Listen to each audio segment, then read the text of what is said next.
जय हिंद। देखिए 16 फरवरी 2021 को परिवहन विभाग ने फास्टैग को कंपलसरी कर लिया। इसी के साथ भारत में फास्टैग कार्ड के जो यूजर हैं वो 2 करोड़ हो गए और भारत सरकार को केवल नेशनल हाईवे पे, हम स्टेट हाईवे की बात नहीं कर रहे हैं, केवल नेशनल हाईवे पे पर डे इन फास्टैग की मदद से 80 करोड़ की रेवेन्यू होती है। सोचिए एक दिन में 80 करोड़ केवल इसी से रेवेन्यू होता है।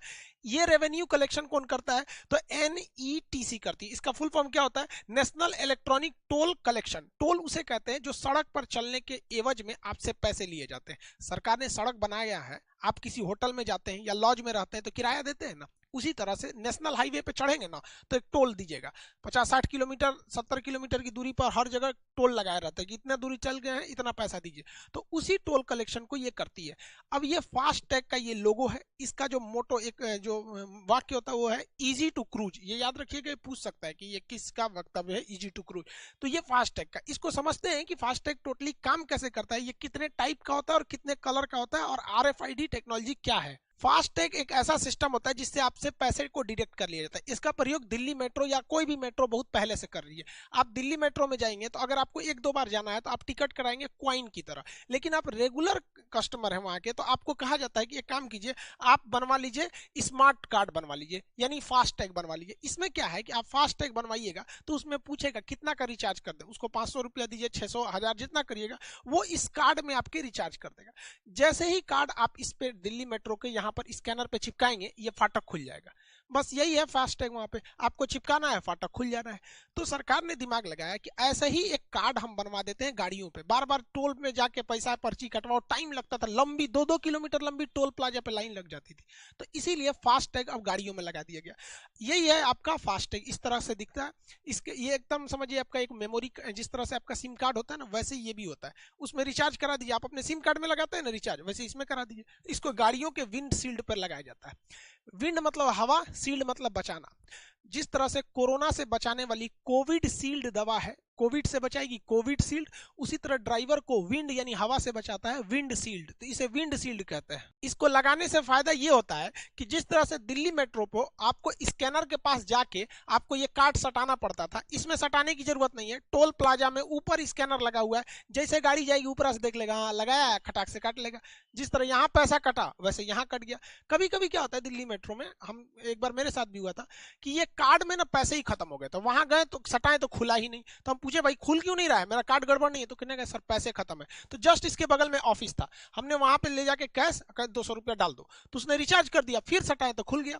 वैसे यहाँ पे भी है, आप क्या कीजिए, इसी टाइप का कार्ड है फास्टैग, यहाँ अपने विंड शील्ड पे बीच में चिपकाइए, साइड में नहीं चिपकाया जाता है, गड़बड़ा जाएगा, बीच में चिपका लीजिए और आपके पैसा काट लेगा, उसके इसके अंदर से पैसा काट लेगा। बाई दी वे अगर गए पता चला पैसा ही नहीं है तो बता देगा कि सर आप में पैसा ही नहीं है, तो फिर खुलेगा ही नहीं, वो टोल प्लाजा का गेट ही नहीं खुलेगा।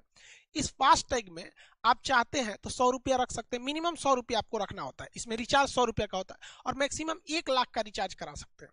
सरकार ने एक और सुविधा दिया कि आपको बार बार रिचार्ज नहीं कराना पड़े दिल्ली मेट्रो के कार्ड की तरह। आप इसे क्या कीजिए, अकाउंट से जोड़ दीजिए कि जब जब कटेगा तो आपके अकाउंट से डाल दिया जाएगा, क्योंकि अकाउंट में तो पैसे नॉर्मल रहते ही हैं। लेकिन देखिए अगर आप फास्टैग बनवाते हैं तो आप अपने मेन अकाउंट से इसे मत जोड़वाइएगा। कोई भी ऑनलाइन काम करने के लिए एक आप अलग से अकाउंट रखिएगा, या फिर इसी में 2-4 हजार रिचार्ज करा के छोड़ दीजिएगा, आराम से आपको फुर्सत हो जाएगा यहाँ पर।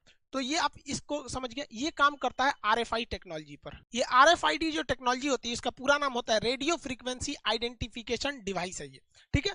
तो ये रेडियो फ्रीक्वेंसी पे एक फ्रीक्वेंसी छोड़ती है जिससे ये पकड़ लेती है। इसमें 2 डिवाइस लगे होते हैं, एक को कहते हैं पैसिव, यानी ये शांति से बैठा हुआ है क्योंकि इसमें कोई भी बैटरी नहीं लगी होती है, कोई बैटरी नहीं। जैसे आपका सिम कार्ड एक पैसिव है, उसमें बैटरी नहीं है, सिम कार्ड बाहर रख देंगे तो किसी काम का नहीं, वो आपकी मोबाइल की बैटरी यूज करता है। तो ये पैसिव होता है, ये कहाँ लगा रहता है, फास्टैग में। इसमें ये पैसिव है, इसमें कोई भी बैटरी नहीं दी गई रहती है। दूसरा डिवाइस होता है जिसे कहते हैं एक्टिव, इसके अंदर बैटरी लगी होती है। ये कहाँ लगा होता है, तो टोल प्लाजा के ऊपर ये लगा होता है, स्कैनर में लगा होता है। तो स्कैनर जो होता है वो एक्टिव होता है, एक्टिव RFID उसे कहते हैं। और जो फास्टैग होता है उसे हम लोग कहते हैं पैसिव RFID के नाम से जानते हैं। जैसे ही आपकी गाड़ी टोल प्लाजा में घुसती है तो ब्रेकर लगा होता है, आपको कंप्लीट नहीं रुकना है, थोड़ा सा स्पीड धीमा करेंगे तो ऊपर से स्क्रीन स्कैन कर लेगा आपके किसको, ये जो ऊपर फास्टैग लगा है, और वहां से अकाउंट काट लेगा, उतना पैसा कट जाएगा, आपको मैसेज आ जाएगा और अगर अकाउंट में पैसे नहीं हैं तो फिर वो गेट नहीं खुलेगी, आगे का जो बूम बैरियर होता है वो नहीं खुलेगा। तो वो बताएगा आपको कि सर आपके अकाउंट में पैसे नहीं है, तो फिर आपको मैनुअली देने पड़ेंगे वहां पर। जैसे ये ऊपर से देखिए यहाँ पर स्कैनर लगा हुआ है, ये गाड़ी जा रही है तो यहाँ से ये वेव छोड़ता है, रेडियो वेव, और ये स्कैन कर लेता है।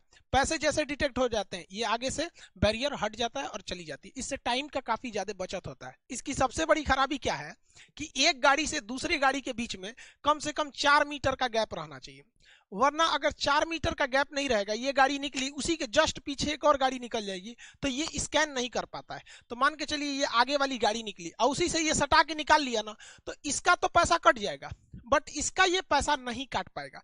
तो घाटा किसको होगा? इसको तो कोई घाटा नहीं हुआ क्योंकि इसने अपना टैक्स दे के चला गया।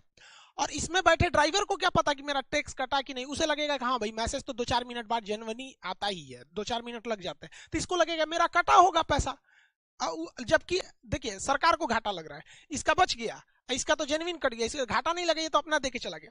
तो डिस्टेंस जो है वो 4 मीटर रहना चाहिए। अब इसमें गवर्नमेंट को घाटा लग जाता है, तो गवर्नमेंट को ये जो बैरियर है ना, बूम बैरियर इसे कहते हैं, ये 2 लगाना चाहिए। एक आगे लगा दे और इससे एक 4 मीटर पीछे लगा दे। इससे फायदा होगा कि 4 मीटर के गैप में एक ही गाड़ी आ पाएगी। अभी बूम बैरियर केवल आगे की ओर होता है। हालांकि अभी एडवांस फास्ट टैग आ गए हैं, अब वो समस्या नहीं रह गई है, धीरे धीरे कोई भी टेक्नोलॉजी सुधर जाती है। फास्ट टैग के कुछ पॉजिटिव यानी प्रोस को देख लेते हैं, कुछ नेगेटिव यानी बुराई, उसमें जो गलत है कॉन्स को हम लोग देख लेते हैं। सबसे पहले तो भैया ये टाइम बचा देता है। कैश लेन देन में मिलाओ चेंज है नहीं है तो लंबी लाइन लगती थी जिससे टाइम बर्बाद होता था, और गाड़ियां स्टार्ट करके रखनी होती थी तो फ्यूल बर्बाद होता था, जिससे कि बहुत ज्यादा मात्रा में पोल्यूशन होता था। पोल्यूशन होगा और फ्यूल तो जलेगा आपका, तो पैसे आपके जाएंगे, तो इससे ये सारी चीजें हो जाएंगी, पैसे आपके कम लगेंगे। आप आराम से ट्रैक कर सकते हैं क्योंकि जैसे कोई फास्ट टैग पार करता है तो मोबाइल पे मैसेज आ जाता है। एक बार मेरा ड्राइवर क्या था, हम क्लास में पढ़ा रहे थे तो सुबह 7 बजे घुसते हैं तो एक ही बार 11 बजे क्लास से निकलना पड़ता है। तो हुआ क्या कि ड्राइवर गाड़ी लेके कहीं और चला गया था, लेकिन हमको कैसे पता चला, हमको एक मैसेज आया कि आपकी गाड़ी इस टोल प्लाजा को, मतलब टोल प्लाजा का नाम लिखा रहता है कि यहाँ से पैसे कटे। हम तुरंत समझ गए, यहाँ पे हम फोन किए, कहाँ हो? कैसे? नीचे ही चाय पी रहे हैं। ऐसे जरा चाय पी रहा है तुम, यहाँ पे क्रॉस किया है तो टोल प्लाजा। तो मैसेज आके आप ट्रैक भी कर सकते हैं कि आपकी गाड़ी कहाँ है। हाँ वो बात अलग है कि अब तो इसका बाप जीपीएस आ गया, वो तो पल पल की रिपोर्ट दे सकता है, लेकिन जीपीएस नहीं है तो टोल प्लाजा क्रॉस करने पर इससे भी पता चल जाएगा। इससे कि गवर्नमेंट को मेन पावर कम लगाना पड़ेगा, सबसे टैक्स कलेक्शन की वजह से, जिससे कि करप्शन कम होगा। जितने ज्यादा आदमी बैठेंगे उतने ज्यादा करप्शन करेंगे गवर्नमेंट ऑफिस में, लूट पाट नहीं होगी। लोग क्या करते थे, रात में टोल प्लाजा लूट लेते थे, अगल बगल के आएंगे सर टोल प्लाजा लूट के भाग जाएंगे सर, तो लूट नहीं होगी। दूसरा, कई को दबंग आदमी थे सब, टोल प्लाजा का तो पैसा नहीं देंगे, जाएंगे, जाओ ससुरा जाओ अब यहाँ पे, तो मत दो ना पैसा, वहां पे ऊपर लगा हुआ है टोल आपका वो स्कैनर पकड़ लेगा वहां पे। तो इससे कई सारे फायदे होंगे, लेकिन इसके कुछ घाटा भी है। देखिए कौन सी यानी निगेटिव चीज क्या है कि कभी कभी जो ऊपर की स्कैनर मशीन होती है ना, इसके ऊपर स्कैन करने वाला, उसमें टेक्निकल प्रॉब्लम आ जाता है, जिस वजह से वो ससुरा फास्ट टैग वाला काम ही नहीं करता है, तो कहेगा उस पे चल जाइए, वो कैश भी नहीं, या तो फिर कैश लेगा या तो दूसरे पे भेजेगा, टेक्निकल प्रॉब्लम आ जाता है। अब हम लोग के भी एप्लीकेशन पे, जो स्टूडेंट एप्लीकेशन के होंगे, देखते होंगे अक्सर कभी टेक्निकल प्रॉब्लम आ जाता है तो भाई मैसेज दिया जाता है कि आज ये क्लास सस्पेंड है क्योंकि टेक्निकल प्रॉब्लम है। वैसे यहाँ भी टेक्निकल प्रॉब्लम आ सकती है। एक और समस्या क्या है कि गाड़ी के अंदर जो फास्ट टैग को चिपकाते हैं उसे बाहर से नहीं चिपकाया जाता, अंदर से चिपकाया जाता। बाहर से चिपकाएंगे तो बारिश में भीग के चला जाएगा, तो कभी कभी धूप में गाड़ी खड़ा करने से अंदर से ओवर हीट हो जाता है, और ओवर हीट होने से अंदर का जो फास्ट टैग की मेमोरी है वो काम नहीं करती, वो गड़बड़ हो जाती है। तो एक ये समस्या। डबल चार्ज अब की नियम लगा दिया गया है कि अगर आपकी गाड़ी फास्ट टैग लाइन में घुस गई और आपके गाड़ी पर फास्ट टैग नहीं लगा हुआ है, तो मान के चलिए यहाँ पर टोल यानी जो है वो 200 रुपए है, तो आपसे डबल चार्ज कटेगा 400 रुपए कि काहे घुसा रहे तुम बिना फास्ट टैग का, काहे घुसा, मतलब डबल पेनल्टी। क्यों? क्योंकि सरकार भी चाहती है कि भैया स्मूथली चले कोई भी चीज। दूसरा कि ऑनलाइन ट्रांजेक्शन हो, ऑनलाइन ट्रांजेक्शन से करप्शन नहीं होता है, सबको पता होता है इस गाड़ी से इतना आया, हिसाब किताब में कोई दिक्कत नहीं होता, 2 मिनट में ऑनलाइन हिसाब निकल जाता है, बैंक का स्टेटमेंट मोबाइल से तुरंत निकल जाता है, तो इससे ये फायदा हो जाता है। लेकिन एक सबसे बड़ी समस्या है लोकल लोगों को। लोकल लोग को क्या है, मान के चलिए एक टोल प्लाजा है, किसी का घर उधर है और दूसरा घर इधर या खेत वगैरह इधर है यहाँ पे, तो अगल यहीं से बार बार जाना है, जैसे वो शहर है यहाँ पे, तो भाई साहब वो एक बार जाएगा तो टैक्स देगा, शाम को ड्यूटी करके आएगा तब देगा, जाएगा आएगा जाएगा आएगा, पागल हो जाएगा भैया जिसका टोल प्लाजा के पास घर है, तो आधा उधर आधा इधर इधर। आप भी अपने शहर में रहते होंगे तो गांव शहर में 1-2 किलोमीटर में हमेशा काम आता होगा। सोचिए अगर टोल प्लाजा पार करके जाना हो तो फिर हो गया वहां पे।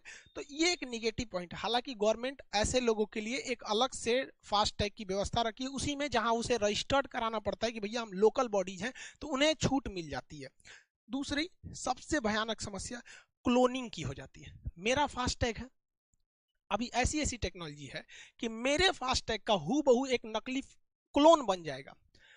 अब वो तो मेरे अकाउंट से जुड़ा हुआ है या रिचार्ज हमने कराया है उसमें, अब वो किसी ने अपने गाड़ी में लगा लिया, पता चला वो टोल प्लाजा पार करेगा, कटेगा पैसा खान सर के यहाँ से, तो इसकी रिपोर्टिंग करनी पड़ती है। हालांकि क्लोनिंग हो जाता है, बहुत सारी चीज़ों की क्लोनिंग हो जाती है, क्लोनिंग की समस्या। दूसरा भैया प्राइवेसी, ये प्राइवेसी भी एक खतरनाक चीज़ है। हमारा टोल प्लाजा है तो गवर्नमेंट के पास डाटा है। अब पता चला हमको, हम कभी गवर्नमेंट से हम कहें कि भैया एसएससी में बहुत धांधली हो जाती है, कब रिजल्ट आएगा, कब वैकेंसी आएगी, कितने साल में क्लियर कराओगे, कोई पता नहीं है, हम आ रहे हैं अनशन करेंगे दिल्ली में। तो सरकार ने देखा अरे सोचा खान सर दिल्ली आ रहे हैं, बवाल होगा ज्यादा, एक काम करते हैं इनको ट्रैक कैसे किया जाए। तो सरकार कहेगी अच्छा खान सर का तो टोल प्लाजा होगा, टोल फास्ट टैग। अब जैसे जैसे हम पार करेंगे, जैसे जैसे वो टोल प्लाजा में गवर्नमेंट को मैसेज आएगा खान सर का गाड़ी यहाँ पार किया, यहाँ पार किया, पता चला कानपुर में हमको गायब कर दी, जा खान सर नजरबंद, 1 महीना बाद छूटेंगे। तो प्राइवेसी का भी बहुत बड़ा समस्या है इसमें। तो कोई भी चीज की भैया पॉजिटिव और निगेटिव दोनों होती है, मेरा काम आपको समझा देना था। फास्ट टैग को 2 कैटेगरी में बांटा गया है और 7 अलग अलग कलर में बांटा गया है। टोटल फास्ट टैग का जो कार्ड मिलता है एटीएम की तरह जिसे विंडशील्ड पे चिपकाना होता है, उसके टोटल 7 कलर होते हैं और इन्हें 2 कैटेगरी में बांटते हैं। पहला एम कैटेगरी होता है, इसमें केवल एक ही टाइप के व्हीकल्स को रखते हैं, वो होता है प्राइवेट व्हीकल या प्राइवेट कार। प्राइवेट कार उसे कहते हैं जिसका नंबर प्लेट व्हाइट कलर से रखता है, मतलब वो हम अपने काम के लिए लगा रहे हैं, उसे हम भाड़ा पे नहीं चलाते हैं या उसे सामान वामान नहीं ढोलते हैं, हम अपने पर्सनल यूज के लिए कर रहे हैं। तो जो उसका कार्ड मिलेगा वो वायलेट कलर का मिलता है, वायलेट कलर का मिलेगा वो। और तो ये एक कैटेगरी हो गई। बाकी जो है एन टाइप, देखिए इसे हम लोग रखे हैं एम टाइप में प्राइवेट व्हीकल को, और जो कमर्शियल है जो भाड़ा ढोने के लिए है, कमाने के लिए है, ये सब के लिए उसे हम लोग रखते हैं एन टाइप में। एन टाइप में टोटल 6 कलर के आते हैं। तो एन टाइप में जो कलर है वो 6 हैं, तो 6 यहाँ 1 यहाँ, तो टोटल कलर हो गए 7। और फास्ट टैग की कैटेगरी हो गई 2, एक एम टाइप प्राइवेट और एन टाइप में कमर्शियल। एन टाइप में अलग अलग को समझते हैं। देखिए अलग अलग फास्ट टैग के कलर होते हैं, कलर में कंफ्यूजन नहीं होना है, आपका कलर अलग होगा, आपके एटीएम का भी अलग अलग कलर होता होगा। तो ये अलग अलग कलर के मिलते हैं, बट ये स्पेसिफिक होते हैं, ये कलर इन्हीं को मिलेगा। जैसे पर्सनल गाड़ी है तो आपका वायलेट कलर का मिलेगा, तो ये आपकी पर्सनल गाड़ियों पे लग जाएगा वायलेट कलर का। बाकी ये कलर किसको मिलेंगे अलग अलग गाड़ियों पे, उसको समझते हैं। देखिए अगर आपका कमर्शियल गाड़ी है, कमर्शियल मतलब जिसपे आप गाड़ी उड़ी ढोते हैं, पिकअप हो गया या फिर आपका लोडर छोटा मोटा हो गया वो सब, तो उसका आपका ऑरेंज कलर का कार्ड मिलेगा फास्टैग। लेकिन अगर आपकी गाड़ी थोड़ी हैवी लोडेड है बट उसमें 2 ही एक्सल है तो ग्रीन कलर का मिलेगा, तो उसका कार्ड बस ग्रीन कलर हो जाएगा। अब ये एक्सल आपको नहीं समझ में आया कि भाई ये एक्सल क्या होता है, तो एक्सल देखिए किसे कहते हैं, ये चक्का है, ये चक्का है, तो 2 चक्कों को बीच से जोड़ने वाला ये रॉड जो होता है ये एक्सल कहलाता है। ये व्हील है, देखिए ये व्हील है, ये एक्सल है। जैसे कार है, कार में आपको 2 ही एक्सल मिलेंगे, एक ये एक्सल है और एक ये एक्सल है, ठीक है, तो यही 2 एक्सल मिलते हैं। जैसे ये कार है 2 एक्सल है, तो एक्सल तो इसमें 2 ही है बट व्हील 2 थोड़ी है, व्हील तो 4 है, 2 ये इस साइड में 2 इस साइड में, तो आप एक्सल समझ गए होंगे। तो एक्सल के हिसाब से आप दूसरा एक्सल देखिए ना, ये गाड़ी है मिलिट्री की, तो इसमें कितने एक्सल है, एक यहाँ एक्सल होगा, 2 3, तो इसमें टोटल 3 एक्सल है, 3 एक्सल होगा यहाँ पे। इसमें एक्सल गिनिए, एक इस वाले आमने सामने के लिए 1 एक्सल होगा, यहाँ दूसरा होगा, तीसरा, चौथा, तो इसमें 4 एक्सल की गाड़ी है। तो एक्सल पर ही लोड पड़ता है, बहुत सारा लोड तो ससुरा एक्सले रोकता है वहां पर, एक्सल कमजोर रहेगा टूट जाएगा गाड़ी। इसका एक्सल गिनिए ना, 1 एक्सल इसके लिए होगा, दूसरा 3 4 5, 5 एक्सल की गाड़ी है ये। खाली एक्सल है 1 2 3 4 5 6 7 8, ये 8 एक्सल की है। देखिए हम चक्का नहीं गिने हैं, फिर समझा रहे हैं, एक्सल है, चकवा तो उधर भी होगा, एक्सल समझ में आ गया आप लोग को। तो उसी तरह जिसमें 3 एक्सल रहेगा वो येलो कलर का रहेगा, येलो कलर का कार्ड मिलेगा उसको। और 4 5 या 6 एक्सल का है, मतलब 4 के लिए, 5 के लिए, 6 के लिए, एक्सल के लिए भी पिंक कलर ही रहेगा। अब जैसे ये पिंक कलर, ये 4 5 6 यही वाला आपको एक्सल दिया जाएगा यहाँ पे, मतलब कार्ड दिया जाएगा। और जिसका 7 एक्सल से ज्यादा है, 7 एक्सल से ज्यादा है, उसमें स्काई ब्लू दिया जाएगा। जैसे ये स्काई ब्लू है, तो ये जिसमें एक्सल की संख्या 7 है या 8 है या 9, उससे ज्यादा रहेगा तो उसको यही वाला दे दिया जाएगा। और मशीनरीज है सब, जैसे जेसीबी वगैरह हो गया, तो उसके लिए ब्लैक कलर का आपको दिया जाएगा फास्टैग का कार्ड। इस सब का जो एक्सल कार्ड लगा होगा, ये फास्टैग कार्ड, वो ब्लैक कलर से ही आएगा यहाँ पे, क्योंकि ये हैवी मशीनरीज की कैटेगरी में चले आते हैं। तो आई होप आप एक्सल भी समझ गए होंगे, फास्टैग भी समझ गए होंगे, आरएफआईडी वगैरह टोटल चीज को समझ गए होंगे। मिलेंगे नेक्स्ट क्लास में। जय हिंद।